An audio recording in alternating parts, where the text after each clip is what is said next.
Hello, everybody, and welcome to our next episode of Cities Speak. I'm Clarence Anthony, your host, CEO, and Executive Director of the National League of Cities. Today, we're going to shake things up a little bit, and we are talking to Steve Goldsmith, Professor of Urban Policy at the Harvard Kennedy School. Now, many of you probably have heard of Mayor Goldsmith. You probably even heard of Deputy Mayor of New York from 2010 through 2011. And even before that, he has been involved in the work of public policy. He's the director of Data Smart City Solutions Program at the Bloomberg Center for Cities at Harvard University, a project that highlights local government efforts to connect big data with city input, while shaping the relationship between the government and the citizens that we serve. You know, NLC has been really focused on how we can better use data to inform best practices across cities in a whole bunch of ways. So I'm excited today that I'm sitting down and I'm speaking with Steve, and I want to learn about how we do that, but more importantly, about the work that he is engaged in.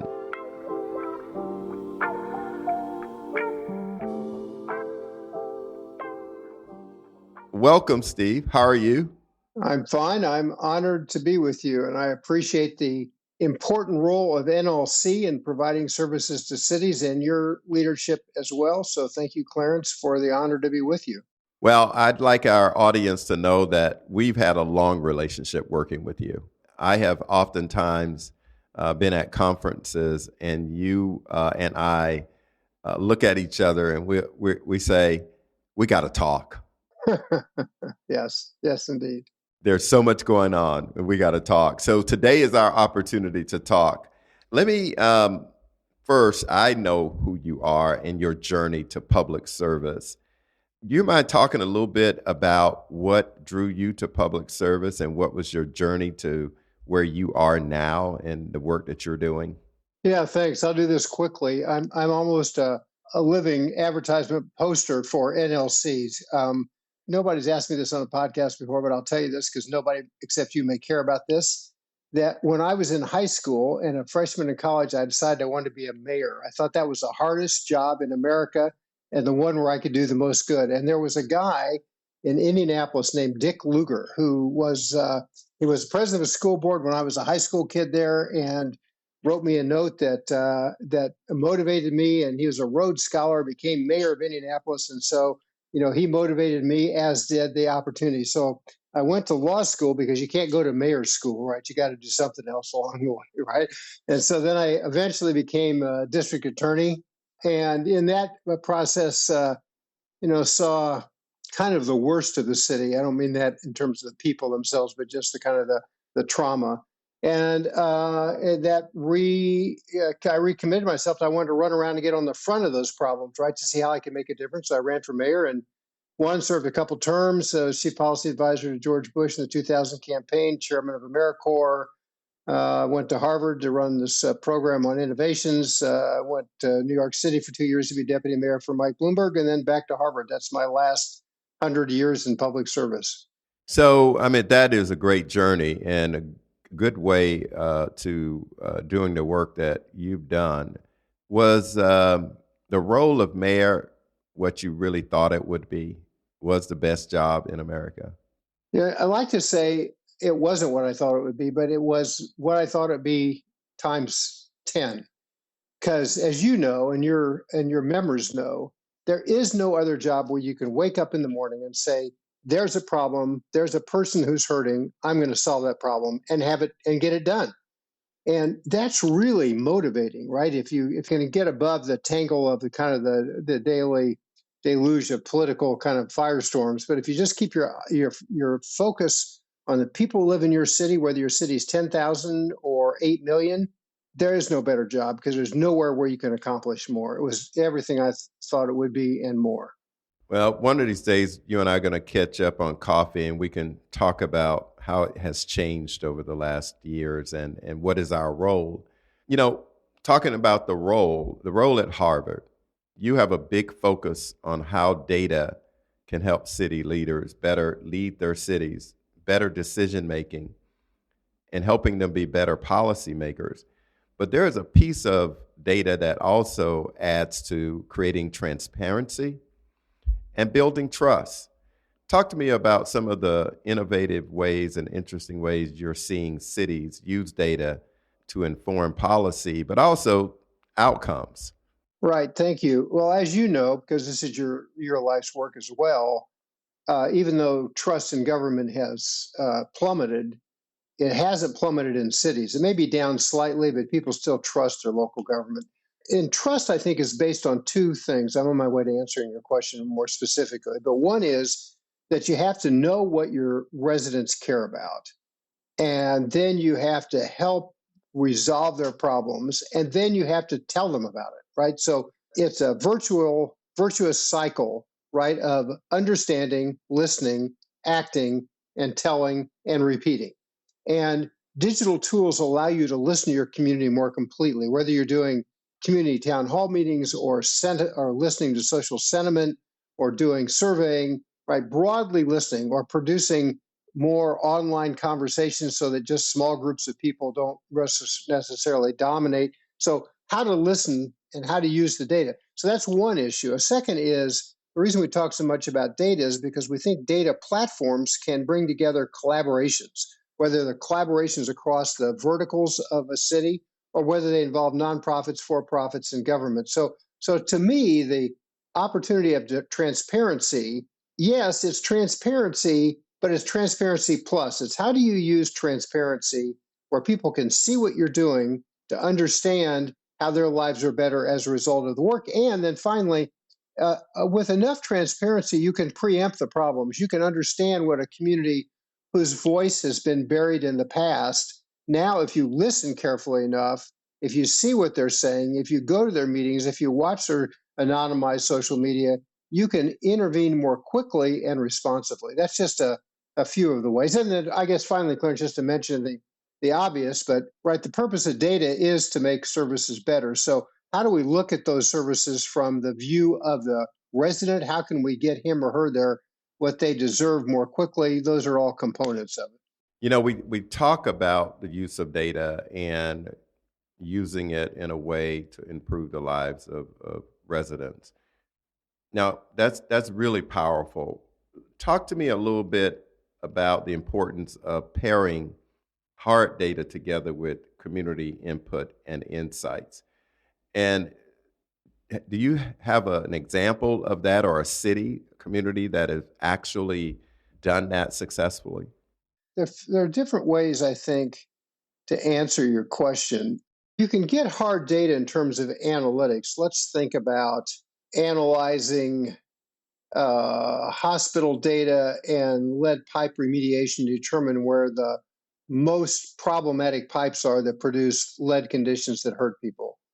Let's think about how you evaluate your code inspections to determine which houses have the most significant problems. But then why don't we add to that either a community meeting or, Detroit, New Orleans have done just asking their citizens to take pictures of problem areas and upload those to a city site. So you've got the hard data and the community engagement. I mean, we just did it. We run this site at Harvard with NLC's participation from time to time called Data Smart City Solutions, and we did a recent story on Multnomah County and Portland City, where the question was, as it was in Philadelphia, if a resident is hurting and signs up for public housing or what used to be called Section 8 or food, what other benefits do they qualify for? And then how do we use digital tools to identify those benefits and help them sign up? So what's the combination of analyzing a problem and listening to the community so that you have a complete picture and then you can figure out how to solve it? I could talk for hours. I'm trying to talk fast enough that I get everything in the 60 seconds between questions. Well, we got time because this is so important that municipal leaders understand, especially, the examples that you gave. Many of those challenges and issues are not seen visibly by residents. You're talking about the water wastewater systems. You're talking about the leakage of pipes. You're talking about lead running through systems. And data really can help us, one, identify the challenge, secondly, come up with a solution, but also measure our success in terms of the lead, the quality of the water. And so this really is work that needs to be done.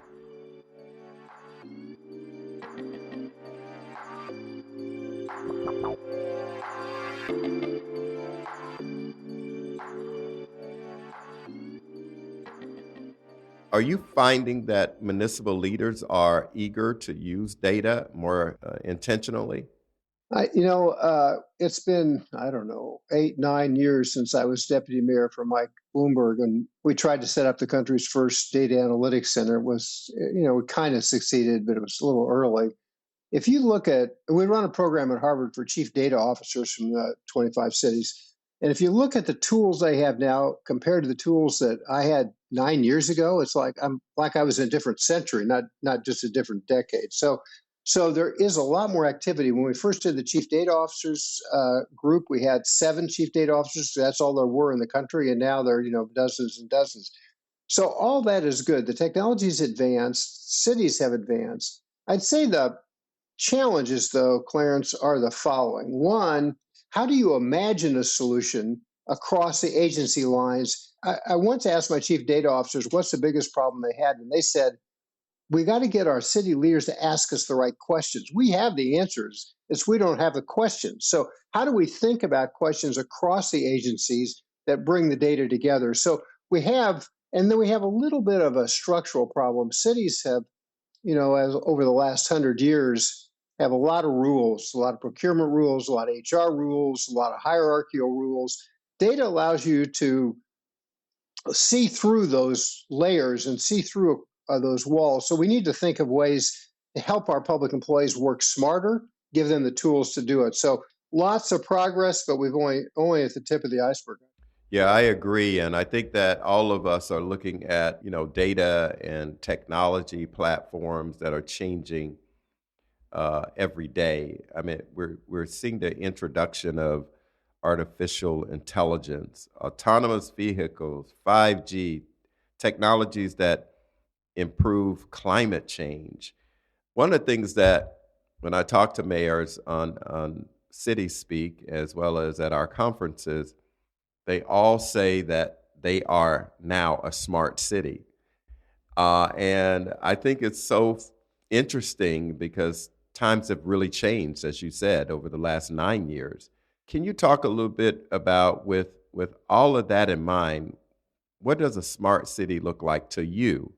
And what do you see changing in the next 10, 20, or 50 years? Well, first of all, I appreciate this is a podcast, so you're asking me questions. I also appreciate the fact you know the answers to all these questions. You're just letting me provide them. So I give all my answers respectfully. If you want to kind of second guess or rebut them, please do so. Oh, let's go then. Let's go. So there isn't a very good, definitions of a smart city. And on our Data Smart side, talk a little bit about how we use data to produce good, right? So what's the definition of a smart city? It's one that uses data to deliver cities based on services of when and where they do the most good. It's one that uses digital platforms and IoT data to improve the way it builds, maintains, and uses physical infrastructure. It's a city where public employees work smarter because they have more data and more information. It's one that involves the public in multiple ways because of the digital tools. It operates more equitably, uses data for resiliency. In other words, to me, it's privacy, security, transparency, the ability to act more quickly. But in the end, the definition of a smart city is one that uses technology to serve its residents better. Yeah, I like that definition. I always say people first, resident first. Philadelphia has done a lot of that in terms of developing their smart cities response and programs. So the piece I want to talk a little bit about is NLC is going to turn 100 years old in 2024. I'm thinking about the next 50 years, about what do we see as it relates to data? What do we see in relates to smart cities platforms that's going to use the resident first concept? What would you think we'd be doing? This is a wonderful question, and I think maybe the most important question for the future. We differentiate a little bit between government and governance, right? Government's how a mayor utilizes his or her authority inside their bureaucracy, not in a pejorative sense, but the people who work for him or work for her. We use governance in terms of how a mayor uses his or her leadership to bring together the assets of the community in behalf of a public issue, right? So, how do you bring people together at the table, nonprofit, philanthropic, city, and maybe in some cases for profit, to improve the city? Once you say that's the challenge, then you've got to have a data platform that brings together the pieces. So, for example, we did a little book called Growing Fairly about a year ago on workforce, right? And so everybody thinks workforce is important, but if you step back and say, well, in a city, you've got community colleges, you got four-year colleges, you got mayors, you got workforce investment boards, you got training organizations, you got employers, you got employees, right? You have nonprofits that are trying to help folks get to the first. Well, somebody has to call those people together. I would suggest the mayor, and provide a data platform that says, okay, we know we need more R programmers. Well, hey, community college, you need one more course or one more class, right? So, or hey, Mr. Major Employer, you're going to have, or Mrs. Major Employer, you're going to have X number of jobs you need over the next 10 years. Help us identify those now so that we can train them. Or how about the infrastructure construction money that the administration is putting out?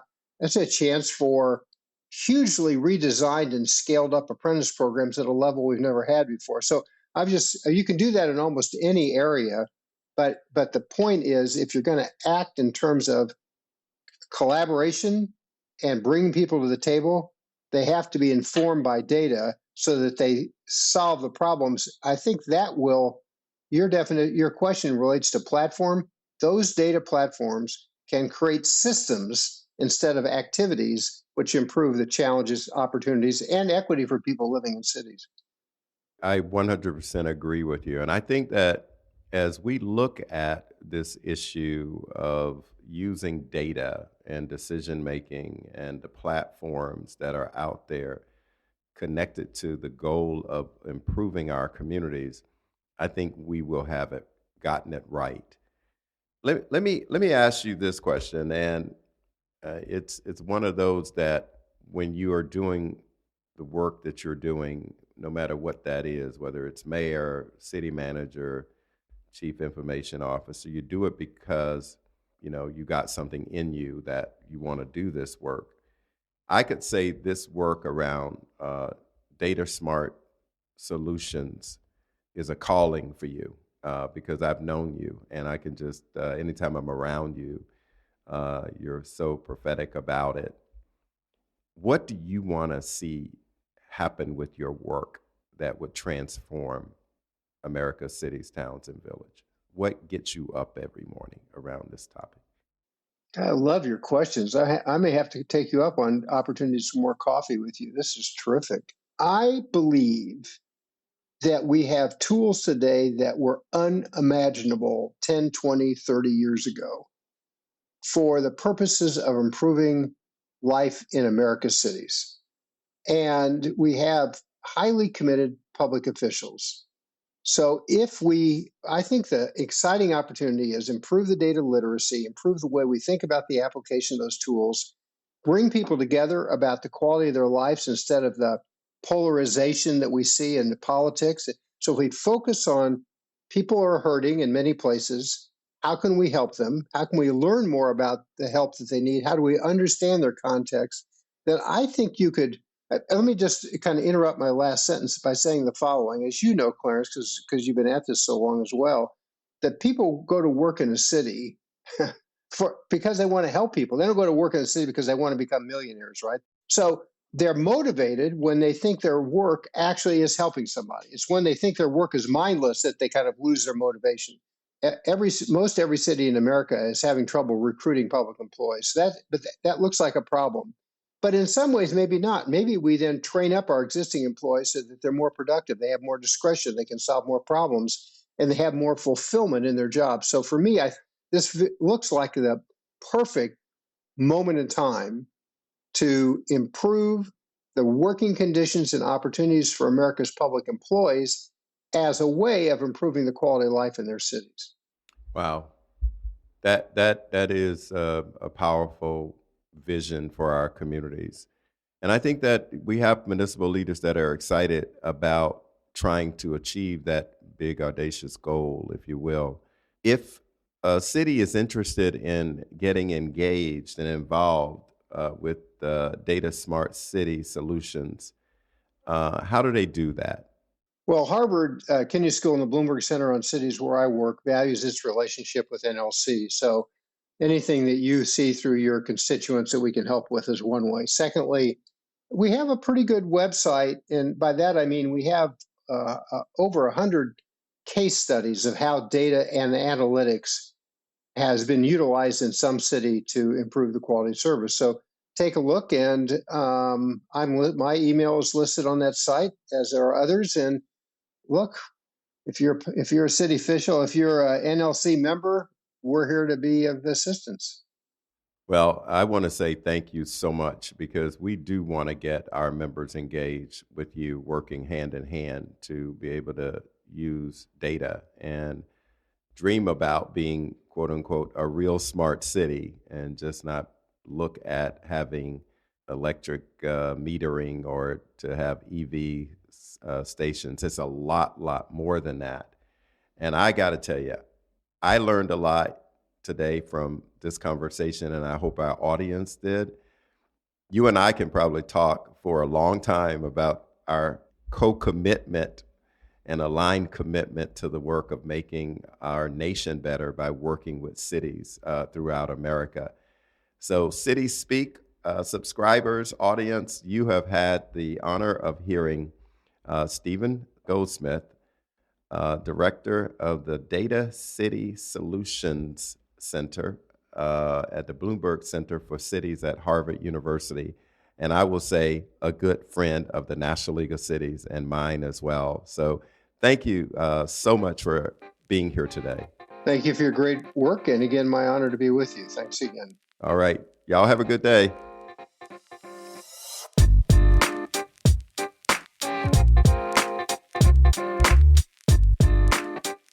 Thanks for listening to City Speak with Clarence Anthony.